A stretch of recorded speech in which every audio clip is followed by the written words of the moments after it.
জাপানৰ ৰজা নহয়, অসমৰ ৰজা হয় এইটো। নহয় স্যার, জাপানের রজা নহয়। নহয় নহয় নহয় স্যার, দরকার হলে আমি রাস্তার হুই দিম সবাই। আমি রাস্তা প্রতিবাদ করি নহলে স্যার। হব। আমি খুলিব লাগিব স্যার।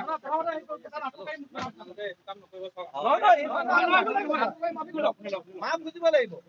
আপোনালোকে যেনেকে দিছে আমি আধা ঘণ্টা আমি ৰজাক অপমান কৰিব সিহঁতি তাত মাপ খুজিব লাগিব।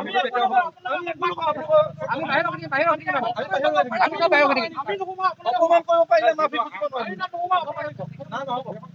চাওক, আচলতে আমি এটা দুৰ্ভাগ্যজনক কথা, যিজন ৰজা আচলতে আমাৰ মটক জনগোষ্ঠী আমি ৰজা হিচাপে আমি মানি আহিছো, যিজন ৰজাক আমি সন্মান কৰো, যিজন ল'ৰা আমাৰ পিতৃ আমি মানি আহিছো, তেনে স্বত্বত আচলতে আমাৰ এই দুষ্কৃতিকাৰী এছামে আমাৰ এই ধুমধুমনি টিলাত যিটো আমি ৰজাৰ মূৰ্তি স্থাপন কৰিছিলো, কালি যোৱা সন্ধিয়া আমি এটা ভিডিঅ' পাবলৈ আমি সক্ষম হৈছিলো যে তেখেতলোকে যিটো প্ৰেংক ভিডিঅ' বনাইছে, আচলতে তাত অশ্লীল শব্দ প্ৰয়োগ কৰি আচলতে যিটো ভিডিঅ' বনাইছে, এইটো ভিডিঅ'ক লৈ আমি সদৌ সমতক যুৱ ছাত্ৰ সন্মিলনে তেখেতলোকক তীব্ৰভাৱে আমি গৰিহণা দিছো।